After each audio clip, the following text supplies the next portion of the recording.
boys and girls, take out your science Scholastic news. We're going to get started on the look both ways elephants. At the bottom here it says, in some places animals have to cross busy roads to find food. That's dangerous for the animals and for the people in the cars. But there's a solution to keep everyone safe. All right, remember now, here's another video up at the top. Open up your packets.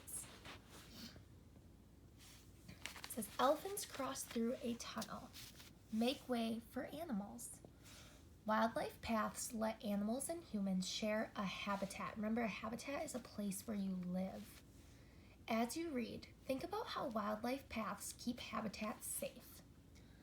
A family of elephants live in a beautiful grassy habitat. The habitat has tasty plants to eat. It has cool water to drink. It has shady trees to rest under. But the habitat also has one thing the elephants really don't need: a busy highway full of cars. A dangerous problem. In many places, people build roads through animals' habitats. All day long, cars and trucks speed by. The animals can't always stay away from the road. They may need to cross it to get to where their food is or to find other animals. The road is a dangerous problem. If a car hits an animal, the animal would be badly hurt.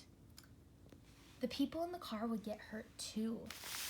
Animals need a way to get around their habitat without having to walk across the road. But how? A safe solution. So what do you think is going to be talked about here? People have come up with a solution. They build paths that let animals cross roads safely. These are called wildlife corridors. Some wildlife corridors are bridges that go over roads. People plant trees and grass on these bridges so they look more like the natural habitat. So I want you to stop there and think, what is a wildlife corridor? If you don't remember, go back, find that bold word, and read that paragraph. All right, let's continue. Other wildlife corridors are tunnels that go under the roads. Animals can look through them and see the habitat on the other side. A world of wildlife corridors. Wildlife corridors aren't just for elephants. They help all kinds of animals. Big animals, like bears and coyotes, use corridors. Medium-sized animals, like monkeys and foxes, use them too. And even tiny animals, like toads and crabs, use corridors. Different animals prefer or like to use different kinds of corridors. Some animals, like moose and deer, like open spaces. They prefer bridge corridors that are open to the sky. Other animals, like cougars and black bears, like covered spaces. They prefer the tunnel corridors. Wildlife corridors help animals get around their habitats to find food. They keep people from getting in dangerous accidents. They are a great way for animals and people to live in the same area safely. Right here it says, a coyote passes through a tunnel. Crabs cross over a bridge. Look at all of those crabs crossing that bridge. Turn to the back. Monkey crossing. It says this diagram shows a wildlife corridor for monkeys in Brazil. Take a look. The tunnel is for the cars, and they built a bridge for animals to cross. People planted grass and trees so the bridge looks like the monkeys' habitat or their home. That makes the monkeys less afraid to use it.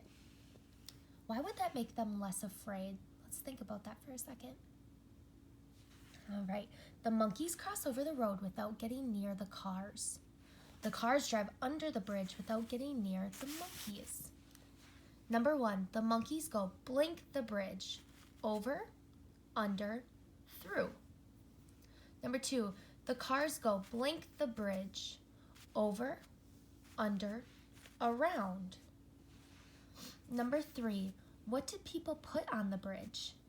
Another road, trees and grass, cars. And number 4, why did people make the bridge look like the monkeys' habitat? So the monkeys live there instead of in the forest? Is it for them to live in? So the monkeys are less afraid to use it? So it would look prettier to the people driving under it. Okay, some of these might make sense, but what did it say up top here? Go back and reread if you need to. Our bonus, do you think these monkeys like to live in open spaces or in covered spaces? And they even gave you a hint. Think about what you read on pages 2 and 3. Nice job, boys and girls. Next, take out your read and think packets.